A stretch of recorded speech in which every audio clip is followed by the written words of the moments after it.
tell you what's kind of driving me nuts is grow forever economics. I feel so frustrated for my son's preschool teacher when it's like 1 degrees outside and she's going and taking the hand of this little boy who thinks the world of her. And she goes in and, basically teaches him how to pull up his pants, which is just, it's truly God's work. And I think about how if she ever wants a raise, she's got to go through the free market of ideas, the free market of opinions, taxpayers. And boy, do people love discourse when it comes to their local politics, I guess, or everything, really. The state of affairs right now, and I'm not talking because Donald Trump's in president or whatever. None of that even matters, because more so right now is it's just all about dunking on the idiots, right? It's all about just getting the best slam dunk on your opponent, your other tribe. It's all about being smug and correct. And when we're just sucking down the feeding tubes of the internet, it encourages that kind of discourse, because that's what gets people riled up and engaged. That's what gets them engaged in the content. Nobody engages in a post that makes them feel good. People engage in posts that make them feel angry. And so it's like training. So many people that you can just tell sit on Facebook, and they watch pundit talking heads, and they're training how to debate and how to be right and how to out-logic their opponent and, break everything down into numbers and business and growth, capitalism and success and domination and American imperialism. And then when it comes time to vote on your local library or your local school district, everyone's got debate lord brain.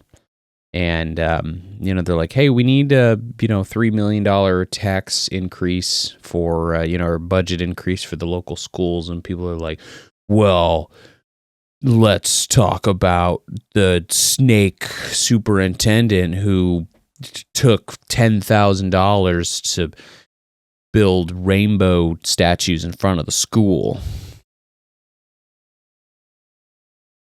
Or whatever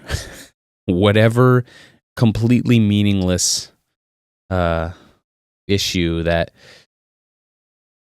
still has nothing to do with that preschool teacher, right? It's not her problem. She goes to school. She goes to work every day. She goes to school and does what, nobody can afford. Try going to private school or even child daycare. You can't afford that.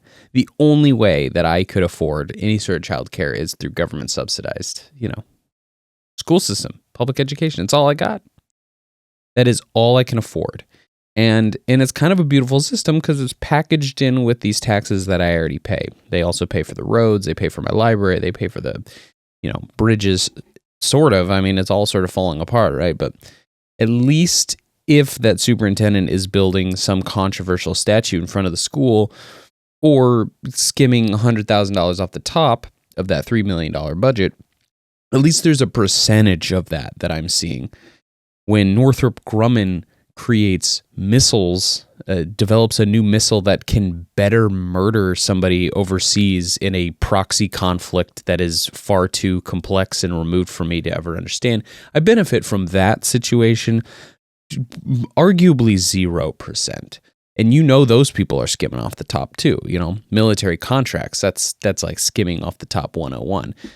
So it's like to take this same debate lord dunk on the goofball other side mentality that people apply to like national politics and then take it to your school board meeting is something that is like so sad. It's so sad to see. To go fight with your neighbor, really? Like, guys, we're all on the same team, right? We're all struggling in the same way. including that teacher, right? She's just trying to get some more money so that she too can have like a livable wage. But it's like, no way.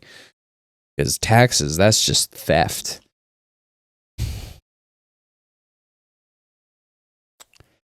I just get, do we always need to have such a what is this new growth at all costs, get the bag, grind set that the internet and the media is like fostering, where suddenly everything has to be broken down as some sort of business transaction? It was like when the United States post office was failing and people were like, well, it doesn't even make any money. It's like, doesn't make any money. Do you realize I can deliver a letter to like the middle of nowhere, Wyoming?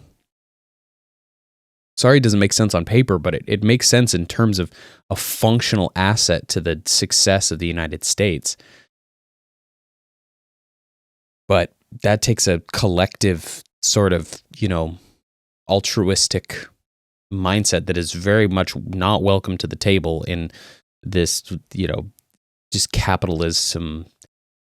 I don't know. It's like making excuses for a broken system. I don't know how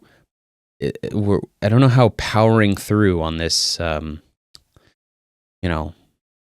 is appeasing the capital, how is appeasing the owner of the factory going to somehow raise your wages? Someone explain that to me. Because as far as I know, in my understanding, labor and capital owners are the whole function of capitalism is to pit those two things together. Wage workers are always trying to make more money. They're trying to do the least amount of work for the most amount of money, and the capital owners are always trying to get you to do the most amount of work for the least amount of money. So for those labor workers to then take the side of the capital owner, in where does that, whatever, this is getting very political. Point is, put a damn roof on the high school. It's leaking, guys. Can we just get together for a minute? Just take a breath for a second. And, if they want to make a couple transgender bathrooms on the way to putting a goddamn roof on the school, I'm okay with that. I don't think it doesn't matter. Sometimes you'll never get a new roof. Okay? Okay. Well, don't watch this video.